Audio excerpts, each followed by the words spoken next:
Welcome to NovaDigest, where today's complex global events become clear, balanced, and engaging. Subscribe and transform how you understand the world.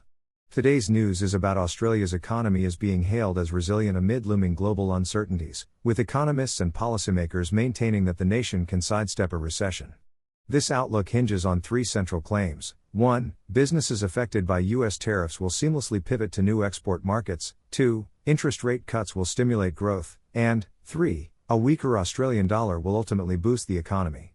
Yet each assumption warrants critical examination. Beneath the optimistic headlines lies a web of structural vulnerabilities, unaddressed disparities, and geopolitical dependencies that could undermine the country's long-term stability. The context: shifting global trade and the tariff threat. Australia finds itself grappling with renewed tariff threats emanating from the United States, echoing previous Trump-era protectionist measures. These tariffs, if reinstated or intensified, could disrupt established supply chains and place pressure on Australian exporters, especially those reliant on China and the US. In response, policymakers point to the Reserve Bank of Australia's (RBA) monetary policy maneuvers, including rate cuts, as a first line of defense. Business groups also tout diversification strategies, arguing that trade shifts can open doors to emerging markets in Southeast Asia, India, or beyond. Yet this optimism glosses over the broader context of intensifying trade barriers worldwide.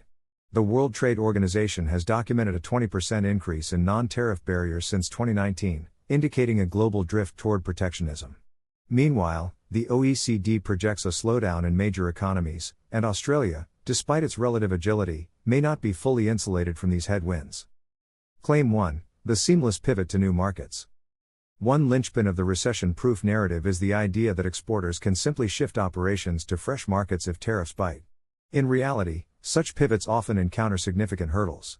According to a recent Australian National University study, fewer than 15% of exporters have successfully penetrated new markets since 2020, citing regulatory complexities, supply chain inefficiencies, and geopolitical tensions. China remains the dominant destination for Australian commodities, representing around 40% of exports. The pace of diversification has been limited, constrained by established trade relationships and competitive barriers in emerging regions. Nor should we ignore the ripple effects on smaller exporters. They lack the resources of corporate giants to navigate complicated trade rules or buffer short-term losses. Without targeted support, such as grants, networking programs, or diplomatic efforts, many mid-sized and regional exporters will struggle to adapt. Claim 2: rate cuts as an economic cure-all. Another assumption is that rate cuts will jumpstart consumer spending and business investment, keeping a downturn at bay. While lower interest rates can indeed spur economic activity, their efficacy diminishes in high-debt environments. The RBA's own figures show Australian household debt-to-income ratios hovering around 188%, among the highest in the developed world. According to an International Monetary Fund working paper, once private debt surpasses 150% of GDP, additional rate cuts often yield diminishing returns, as households prioritize debt repayment over new spending. Moreover, the inflationary implications of monetary loosening cannot be dismissed. A weaker currency makes imports more expensive, driving up costs for everyday essentials like fuel and groceries. For low-income households in particular, these price increases can quickly offset any theoretical benefits of lower borrowing rates or export gains. Claim 3: a depreciating dollar as a net benefit. The drop in the Australian dollar is frequently framed as a silver bullet for exporters. It lowers the price of Australian goods on the global market, which can indeed stimulate demand. However, the benefits of a cheap currency are far from uniform. Australia depends heavily on imported machinery, consumer products, and energy inputs, all of which become pricier when the dollar slides. Over the past 5 quarters, the Australian Bureau of Statistics has shown import price inflation rising faster than export revenue in 3 of those quarters, undercutting the supposed boon to the broader economy. Additionally, the currency factor interacts with rate policies in complex ways. A rapid depreciation can stoke inflation, forcing the RBA to walk a tightrope between supporting growth and controlling price pressures. The imbalance hits different segments of the population unequally, often exacerbating wealth disparities and straining the budgets of families who can least afford it. Overlooked vulnerabilities: commodity dependence, debt, and climate. Australia's heavy reliance on commodities, from iron ore to agricultural products, is a double-edged sword. Booming global demand can indeed fuel growth, but any downturn in resource markets, or sudden regulatory or diplomatic friction, could expose the frailty of this concentration. Meanwhile, the housing sector, representing over 60% of household wealth, remains sensitive to even modest interest rate fluctuations. A 2023 Grattan Institute report warns that structural imbalances could trigger a market correction, despite official assurances to the contrary. Climate change adds another layer of complexity. Severe droughts, bushfires, and extreme weather events cost the Australian economy billions annually, as per RBA analyses. In a globally volatile trade environment, climate-induced disruptions could magnify supply chain woes or damage key exports like agricultural produce. Yet mainstream narratives often omit how these risks could derail any gains from currency shifts or rate cuts. Potential hidden influences and geopolitical drivers.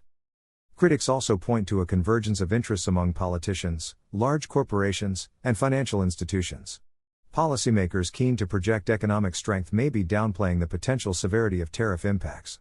Financial institutions that profit from currency or rate fluctuations have incentives to promote an upbeat outlook.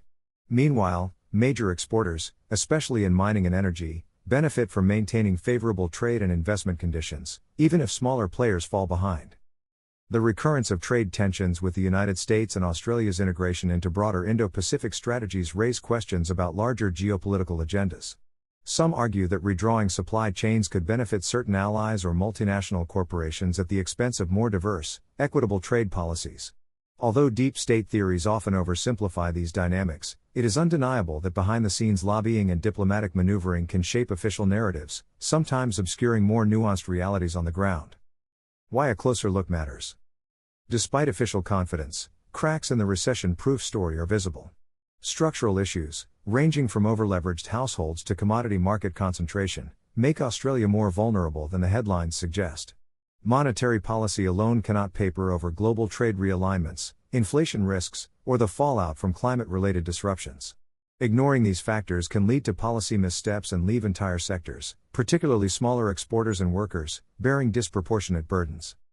A more measured approach would involve transparent public discourse and balanced reporting.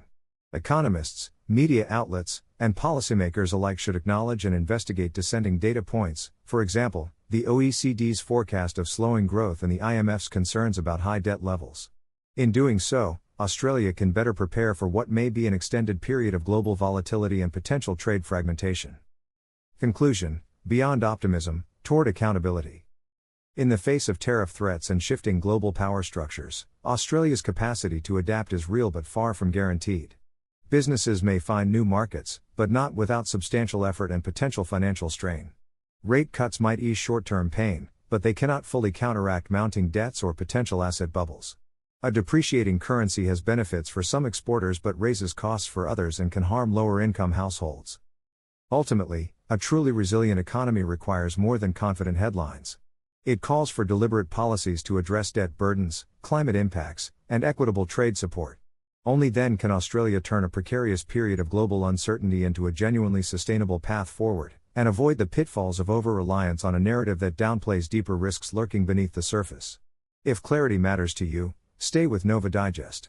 Subscribe, share, and explore insights that go beyond the headlines, smart, balanced, and made for minds that question more.